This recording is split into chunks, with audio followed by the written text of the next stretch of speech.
Seethapuram MSME పార్కులు తీసుకొచ్చాం. జిల్లాలో తొలి ప్రైవేట్ ఇండస్ట్రియల్ పార్క్ నక్కపల్లిలో 93 ఎకరాల్లో ఏర్పాటవుతుంది. మహిళల కోసం ఇండస్ట్రియల్ పార్క్ అలీప్ ద్వారా 32 ఎకరాలు కేటాయించాం. ఇప్పటికే మీరు చూస్తే 2,89,000 కోట్ల రూపాయలు పెట్టుబడులు ఒక జిల్లాలో 46 పరిశ్రమలు వస్తున్నాయి. ఈ పరిశ్రమలు వస్తాయి 1,57,000 మందికి ఉద్యోగాలు వస్తాయని చెప్పి కూడా నేను మీకు తెలియజేస్తున్నా. ఇంకో పక్క నేను ఆలోచిస్తున్నాను, అరకు కాఫీ మీరు చూశారు. ఒకప్పుడు అరకు కాఫీ ఎవరికి తెలిసేది కాదు, ప్లాంటేషన్ కూడా పెట్టాం.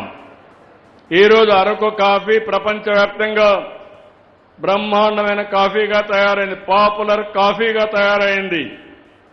నిన్నే మీరు చూస్తే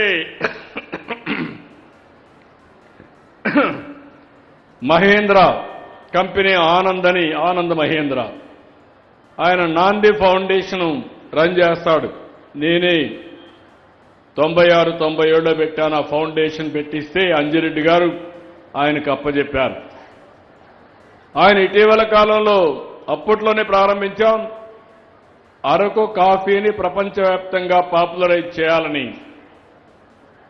ఈరోజు ఆ కాఫీని నిన్న అతను పెట్టిన ట్వీట్ చూస్తే 1 కేజీ అరకు కాఫీ 10,000 రూపాయలు అమ్మింది. ఆన్లైన్లో పెట్టాడు. 10,000 రూపాయలకు కొనుగోలు చేశారు. పెట్టినట్టన్నీ కూడా 2 గంటల్లో కొనేశారు. అంటే ఏ విధంగా డిమాండ్ ఉందో అరకు కాఫీకి మీరు గుర్తుపెట్టుకోవాలి. ఒక ఎగ్జాంపుల్ మాత్రం, ఈరోజు మనకు దేశంలోనే 2వ అతిపెద్ద బెల్లం మార్కెట్ మన అనకాపల్లి బెల్లం. ఇప్పుడు అందరూ కూడా షుగర్ తినడం మానేశారు, కానీ బెల్లం తినడానికి ఇష్టపడుతున్నారు. అది కూడా మనం అనకాపల్లిలో ఆర్గానిక్ బెల్లం చేసి ప్రపంచానికి ఎగుమతి చేసే పరిస్థితికి వస్తాం. అది ఎమ్మెల్యే ఎంపీలకు అందరికీ అప్పచెబుతున్నా, కలెక్టర్ కూడా చెప్తున్నా.